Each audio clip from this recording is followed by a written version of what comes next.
우리 이렇게 인사합시다. 전도합시다. 우리는 이미 전도에 왔고 전도에 동참하고 있습니다.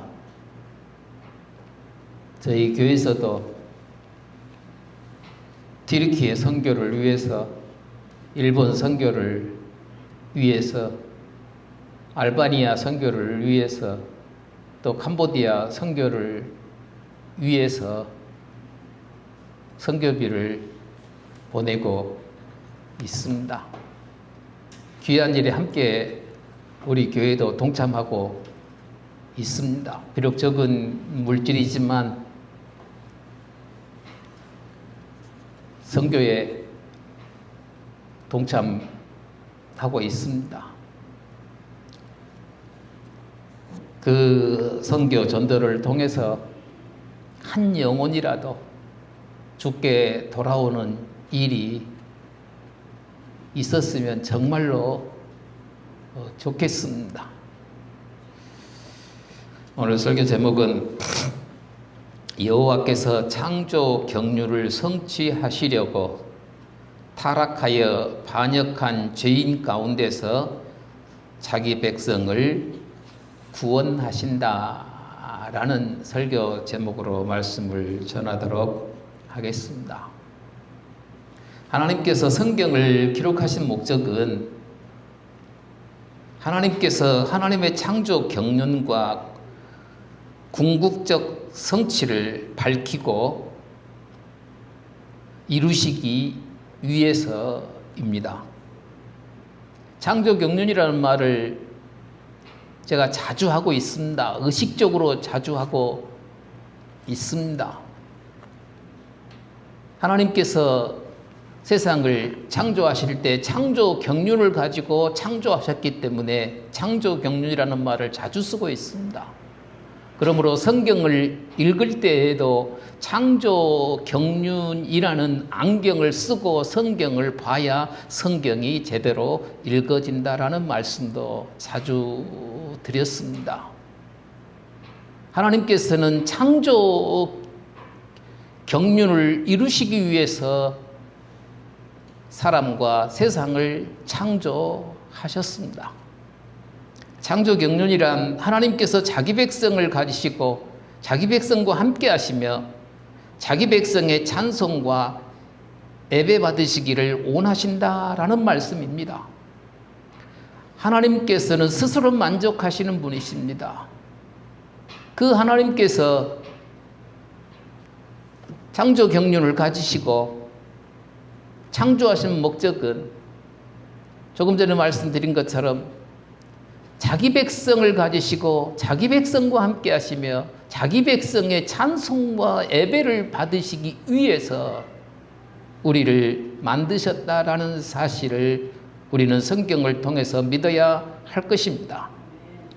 하나님께서 사람을 하나님의 형상 곧 인격의 반사체로 만드셨습니다. 그리고 여호와께서 그 사람과 언약을 맺어 자기 백성 삼으셨습니다. 그러나 인류의 대표자 아담이 여호와를 부정하고 무시하며 반란을 일으켜 하나님을 모독하는 행위, 신약 성경적으로 이야기한다면 성령을 회방하는 그러한 일 등의 모사를 꾸며 자주권자가 되었습니다.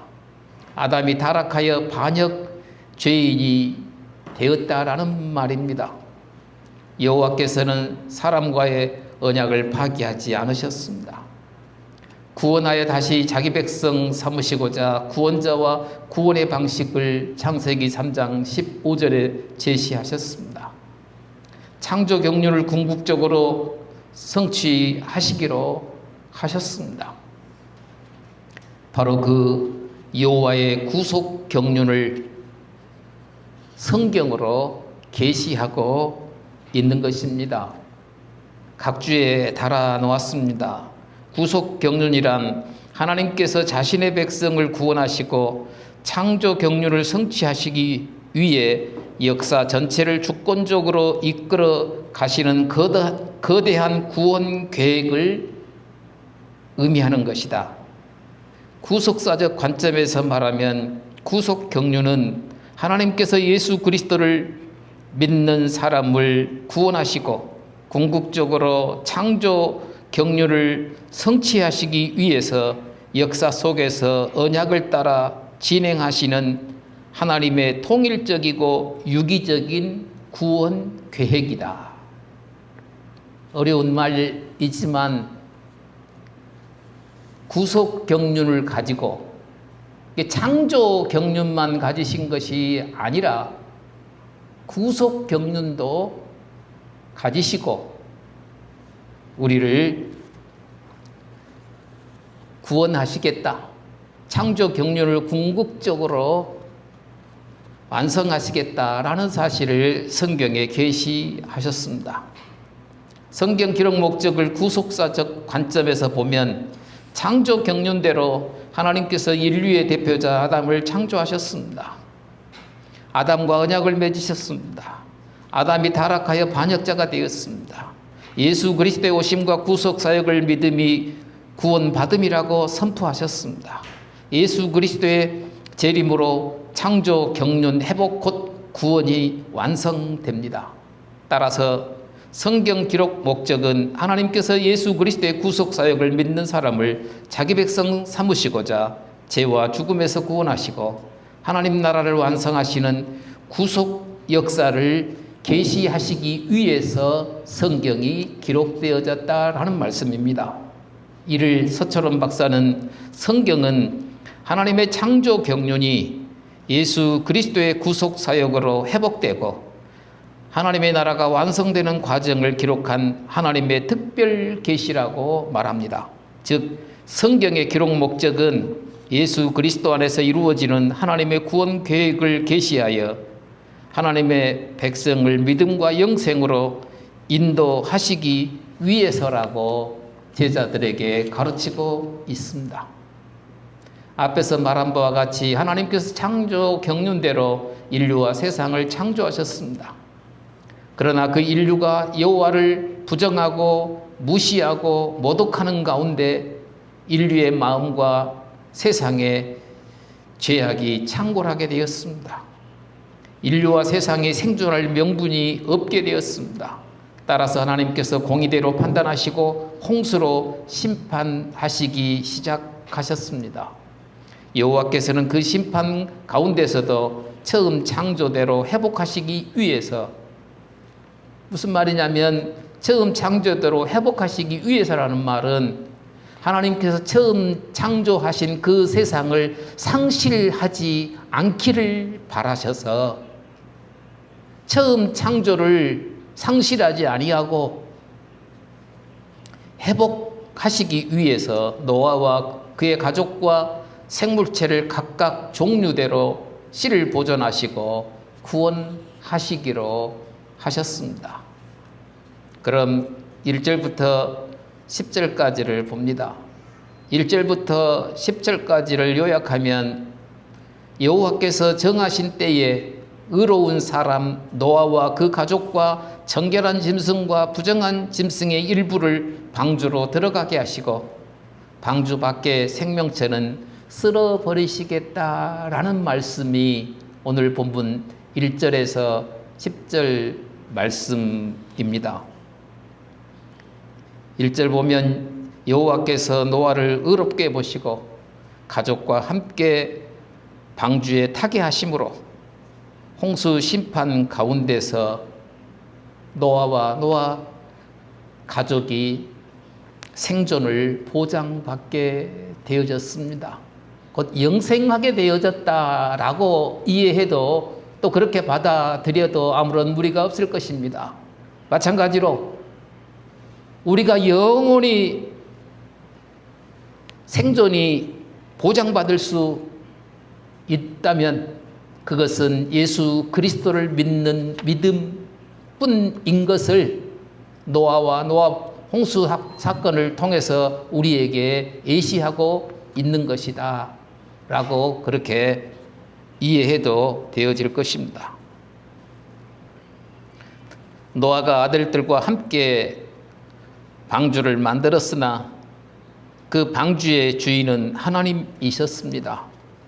노아 나이 500세 이후에, 그러니까 노아가 나이가 500세에서 600세 사이에 셈, 함, 야벳을 낳았습니다. 정확하게 500 몇 세에 셈을 낳고 함을 낳고 야벳을 낳는지 기록이 없으니 알 수는 없지만 500세에서 600세 되던 사이에 셈과 함과 야벳을 낳았습니다. 500세 때쯤 501세부터 10세 사이에 낳았다고 할 것 같으면 이제 성장한 나이도 있을 것 같으니까 어느 정도 성장해서 셈과 함과 야벳도 아버지 노아가 산 위에 방주를 짓기 시작했을 때에 같이 도와서 방주를 지었다라고 봐야 할 것입니다. 그러한 것들을 유추해서 노아 혼자만이 방주를 지은 것이 아니라 셈과 함과 야벳 세 아들도 도와서 방주를 지었다. 그 방주를 노아와 그 가족들이 만들었어도 지었어도 방주의 실제 주인은 노아와 그 가족들이 아니다. 그 방주를 지으라고 이렇게 표현을 해보면 하청을 하나님께서 노아에게 가족들에게 주었기 때문에 노아와 그 아들들은 하나님께 하청을 받아 방주를 지었을 뿐입니다. 그러므로 방주의 주인은 누구이냐면 하나님이십니다. 방주를 지으라고 명령하신 하나님이 방주의 주인이십니다. 그러므로 하나님께서 방주 안으로 들어가라고 명령해야만, 허락해야만 방주 안으로 들어갈 수 있습니다. 이것을 신약적으로 해석해 보면 하나님께서 예수 그리스도를 믿는 사람, 진실로 믿는 사람, 성령의 역사 속에서 예수 그리스도를 믿는 사람만 내 백성 삼으신다. 그 결정은 누구의 결정이냐? 하나님의 결정입니다. 우리가 아무리 저 사람은 구원받았다, 아니 저 사람의 행동을 보니까 구원받지 못할 것이다, 우리가 이야기를 하지만 구원의 문제만큼은 여호와 하나님께서 불꽃 같은 눈으로 보시고 예수 그리스도를 믿는 사람으로 인정이 되면 우리를 예수 그리스도의 영원한 생명으로 불러 드릴 것입니다. 노아 방주 안으로 들어가는 것도, 들어가라고 명령하고 받아들이는 것도 누구에게 권세가 있었느냐? 노아 방주이신 하나님에게 권세가 있었기 때문에 노아와 그 가족들을 방주에 들어가라고 하나님께서 명령하실 수 있었던 것입니다. 너는 내 백성이니 내 안으로, 내 품 안으로 돌아라고 명령하시니 방주의 품에 안길 수 있었다라는 의미에서 여호와께서 노아와 그 가족들을 방주 안으로 들어가라고 명령하셨다라는 말씀을 우리가 그렇게 읽어야 할 것입니다. 여호와의 말씀을 거역한 하와와 아담처럼 노아는 행하지 않았습니다. 노아는 여호와의 백성으로서 여호와를 의존하고 섬기는 사람이었습니다. 그러 여호와께서 노아를 의롭게 보셨습니다. 그렇습니다. 오늘의 우리가 여호와께 의로운 사람으로 보이려면 하나님의 아들 예수 그리스도의 구속 사역을 믿는 믿음이면 충분합니다. 우리가 하나님 앞에 의롭게 되어지는 일은 단 한 가지, 오직 단 한 가지, 예수 그리스도를 하나님의 아들로 믿는 것이고 예수 그리스도의 십자가의 죽음과 부활이 나를 위한 구속 사역이었음을, 나의 죄를 속량하는 대신 속죄 사역이었음을 믿는 믿음이면 하나님께서 우리를 충분히 의롭다 여겨 주시는 것입니다. 여호와께서 새를 포함한 깨끗한 짐승은 후에 구약 성전 제사에서 제물로 사용되고 사람의 먹거리로 삼기 위해서 정결한 짐승은 암수 7씩을 방주에 올라타도록 하셨습니다. 그 외에 구약 성전 제사나 먹거리에서 벗어난 생물들은 채소 단위의 암수가 보존되게 하셔서 홍수 이후 시대를 준비하게끔 하셨습니다. 여호와께서 노아와 그 가족들과 생물을 각 종류대로 다 방주 안에 들인 후 홍수 심판이 7일 뒤에 발생할 거라고 말씀하셨습니다. 이는 노아가 아들들과 방주를 만들 때 조롱하던 사람들에게도 하나님의 은혜와 사랑이 가서 그들이 이미 노아 가족들은 방주에 타고 있는 동안 7일 동안 하늘에서 물이 쏟아지지 않게 하였습니다.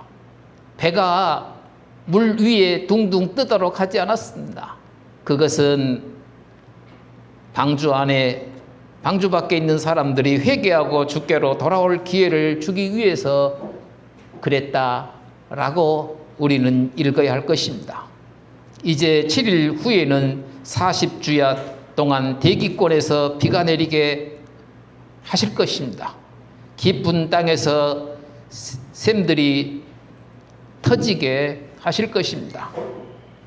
하늘의 창문 곧 하늘의 큰 바다 수중대가 터져서 온 땅에 물이 넘치게 하시겠다고 말씀하셨습니다.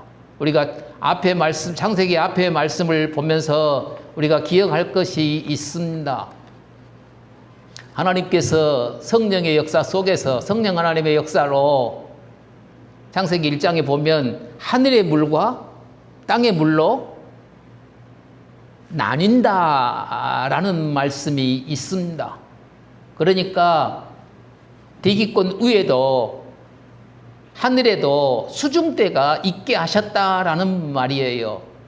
그걸 달리 말하면 땅에만 큰 바다가 있는 것이 아니라 하늘에도 큰 바다가 있게 하셨다라는 그 말씀입니다. 그러므로 40주야 동안 비만 내려가지고는 온 세상 전체가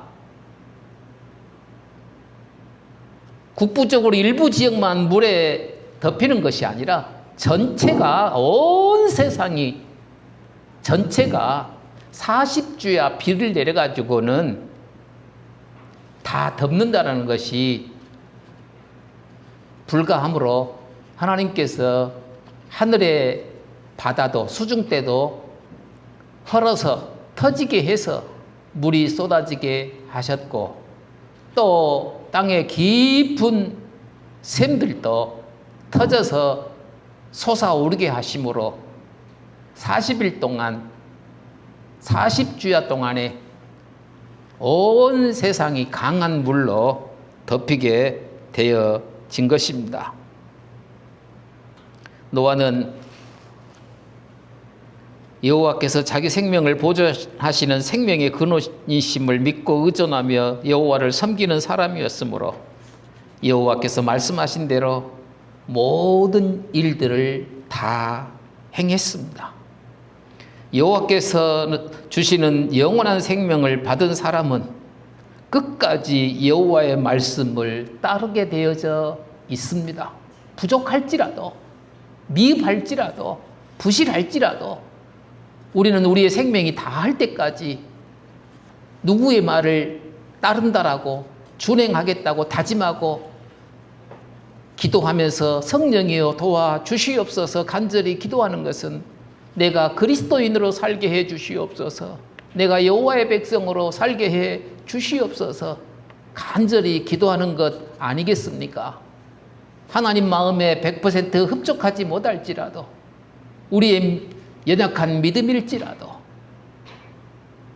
하나님을 의존하는 마음으로 내 생명의 근원이 하나님이시여 예수 그리스도의 이 땅에 오심과 구속 사역이 하나님의 은혜와 사랑으로 이루어졌음을 나 같은 존재도 구원하시겠다고 외아들을 보내셔서 대신 속죄하게 하셨으니 하는 그 믿음을 가지고 우리의 신앙이 부실하고 연약할지라도 우리에게 바라는 것은 우리가 간절히 바라는 것은 하나님이여 내가 사는 날 동안 여호와의 말씀을 준행하게 하여 주시옵소서. 하나님께서 명령하신 것을 조금이라도 더 행하며 살 수 있게 하여 주시옵소서. 내게 이 크신 은총을 구원의 은총을 주셨으니 구원받은 자로서 여호와의 백성으로서 죄짓지 아니하고 선을 행하며 아버지의 이름을 높이며 살아갈 수 있도록 해 주시옵소서. 그런 의미에서 지금 노아가 여호와의 명령을 다 준행했다라고 말씀할 수 있습니다. 지금 기록되어진 노아의 믿음의 행보를 폄하하는 것이 아니라 노아도 우리와 같은 죄인이어서 아담이 타락하여 반역한 후로는 우리와 같은 죄인이어서 어찌 하나님 보시기에 행함으로 100% 만족함을 드려서 의롭다함을 입었겠습니까? 하나님께서 부족할지라도 의롭게 여겨주심으로 하나님을 의존하는 마음을 보시고 너는 내 백성이다 삼아 주셨다라고 봐야 할 것입니다. 여호와께서 홍수 심판을 시작하실 때 노아 나이가 600세라고 밝히시는 것은 노아 홍수 심판이 신화나 전설이 아니라 역사 내 땅에서 발생한 사건임을 말씀하시기 위해서라고 말할 수 있습니다. 마치 우리 주 예수 그리스도의 구속 사역이 약 2000년 전의 역사 내 유대 땅에서 있었던 사건임을 밝히고 있는 것과 같습니다.